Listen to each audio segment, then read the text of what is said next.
Selamat berjumpa dengan saya di video kali ini.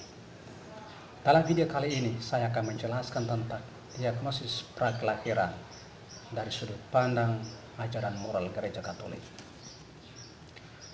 Berkembangnya sejumlah teknik diagnosa sebelum kelahiran memicu persoalan moral.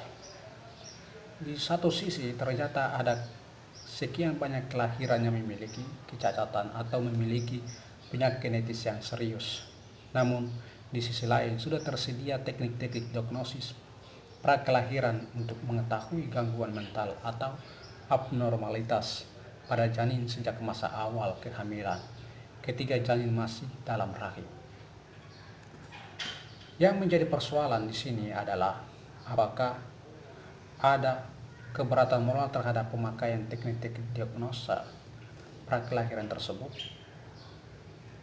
Salah satu keberatan moral terhadap soal ini adalah bahwa perkembangan teknik-teknik diagnosis prakelahiran itu dan peningkatan pemakaiannya mendorong meningkatnya tren tindakan aborsi karena mengetahui ada kecacatan bawaan atau penyakit genetis pada janin atau embrio itu. Maka persoalan berikutnya adalah mengetahui kondisi. Setelah mengetahui kondisi itu, apakah suami istri atau para orang tua tetap mengandung jenis janin itu terus hingga melahirkan atau tidak? Bila tidak, maka diajukan adalah aborsi. Bagaimana ajaran moral Gereja Katolik tentang aborsi? Kalau begitu, apa itu diagnosa prakelahiran atau diagnosa pralahir? Diagnosa prakelahiran adalah keseluruhan pengujian yang dilakukan pada manusia yang belum dilahirkan untuk mendeteksi dan verifikasi jika ia memiliki kelainan atau cacat yang dapat membawa risiko bagi hidupnya. Diagnosa ini memberi informasi apa yang terjadi di dalam rahim ibu mengenai kondisi janin. Lalu, apa motif dari permintaan diadakan diagnosa prakelahiran itu?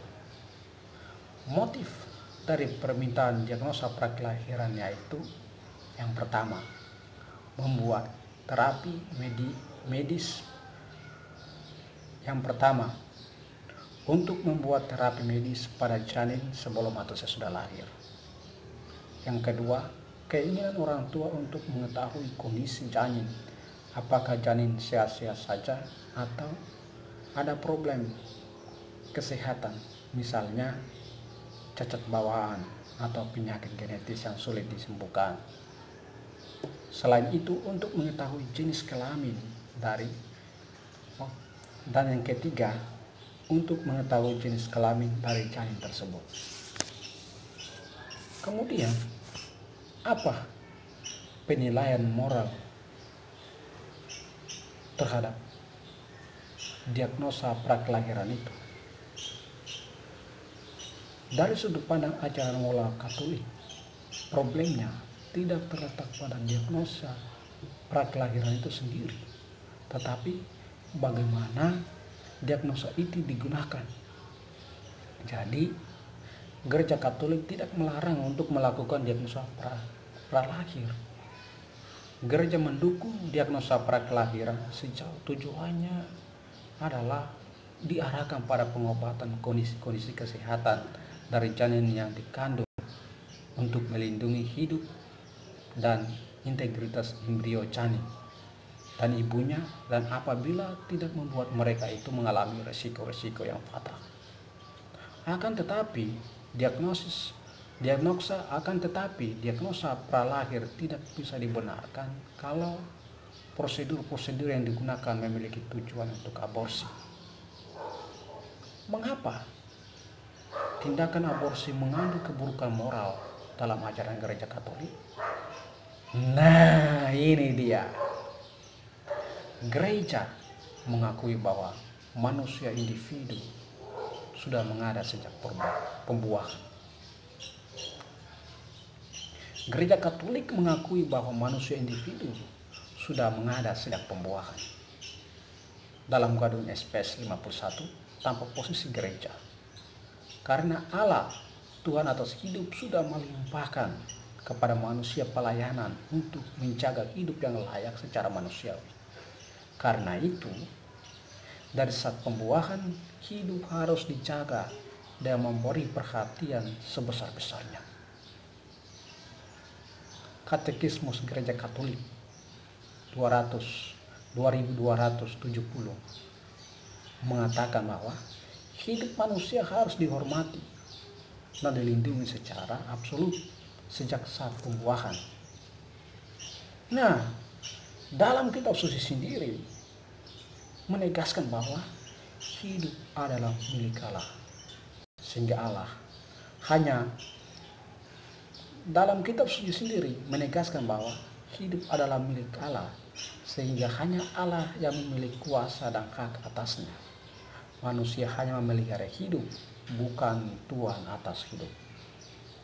Aborsi dinilai sebagai suatu keburukan karena mematikan yang tidak bersalah. Sebab embrio manusia dari permulaannya memiliki martabat seorang pribadi. Oleh sebab itu, prinsip-prinsip moral yang perlu diingat adalah mengenai keukuran martabat sejak awal keberadaannya dalam pembuahan. Dan ini telah ditegaskan dalam dokumen Dignitatis Personae bahwa embrio manusia dari permulaannya memiliki martabat seorang pribadi. Nah, ingat, manusia bukan Tuhan atas hidup. Yang mempunyai hidup dan berhak mengambil nyawa manusia adalah Tuhan. Sekalipun dia adalah seorang embrio dalam rahim yang memiliki keterbatasan fisik maupun terdapat penyakit bawaan yang mematikan janin, jangan sekali-kali berpikir dan melakukan tindakan aborsi terhadap janin itu. Janin sudah memiliki martabat yang sama seperti manusia lain. Jika terjadi suatu penyakit pada janin, maka berikan pendampingan sampai janin itu mati secara alami. Manusia adalah imago Dei. Manusia adalah secitra, segambar, serupa dengan Allah sendiri. Terima kasih sudah menyaksikan video saya. Jangan lupa subscribe dan share ke teman-teman yang lain.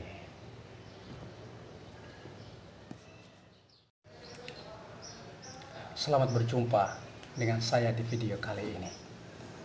Dalam video kali ini saya akan menjelaskan tentang diagnosis prakelahiran dari sudut pandang ajaran moral Gereja Katolik. Berkembangnya sejumlah teknik diagnosa sebelum kelahiran memicu persoalan moral. Di satu sisi ternyata ada sekian banyak kelahiran yang memiliki kecacatan atau memiliki penyakit genetis yang serius. Namun di sisi lain sudah tersedia teknik-teknik diagnosis prakelahiran untuk mengetahui gangguan mental atau abnormalitas pada janin sejak masa awal kehamilan ketika janin masih dalam rahim. Yang menjadi persoalan di sini adalah apakah ada keberatan moral terhadap pemakaian teknik-teknik diagnosa prakelahiran tersebut. Salah satu keberatan moral terhadap soal ini adalah bahwa perkembangan teknik-teknik diagnosis prakelahiran itu dan peningkatan pemakaiannya mendorong meningkatnya tren tindakan aborsi karena mengetahui ada kecacatan bawaan atau penyakit genetis pada janin atau embrio itu. Maka persoalan berikutnya adalah mengetahui kondisi. Setelah mengetahui kondisi itu, apakah suami istri atau para orang tua tetap mengandung jenis janin itu terus hingga melahirkan atau tidak? Bila tidak, maka diajukan adalah aborsi. Bagaimana ajaran moral gereja Katolik tentang aborsi? Nah, kalau begitu, apa itu diagnosa prakelahiran atau diagnosa pralahir? Diagnosa prakelahiran adalah keseluruhan pengujian yang dilakukan pada manusia yang belum dilahirkan untuk mendeteksi dan verifikasi jika ia memiliki kelainan atau cacat yang dapat membawa risiko bagi hidupnya. Diagnosa ini memberi informasi apa yang terjadi di dalam rahim ibu mengenai kondisi janin. Lalu, apa motif dari permintaan diadakan diagnosa prakelahiran itu?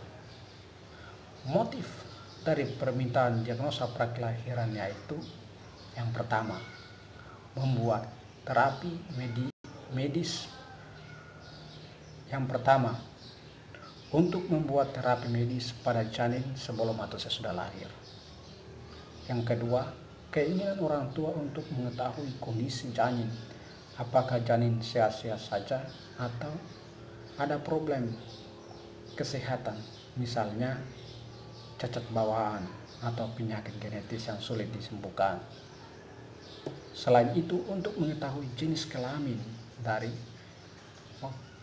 yang ketiga, untuk mengetahui jenis kelamin dari janin tersebut.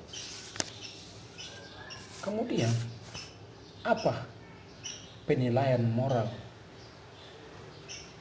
terhadap diagnosa prakelahiran itu? Dari sudut pandang ajaran moral Katolik, problemnya tidak terletak pada diagnosa prakelahiran itu sendiri, tetapi bagaimana diagnosa itu digunakan.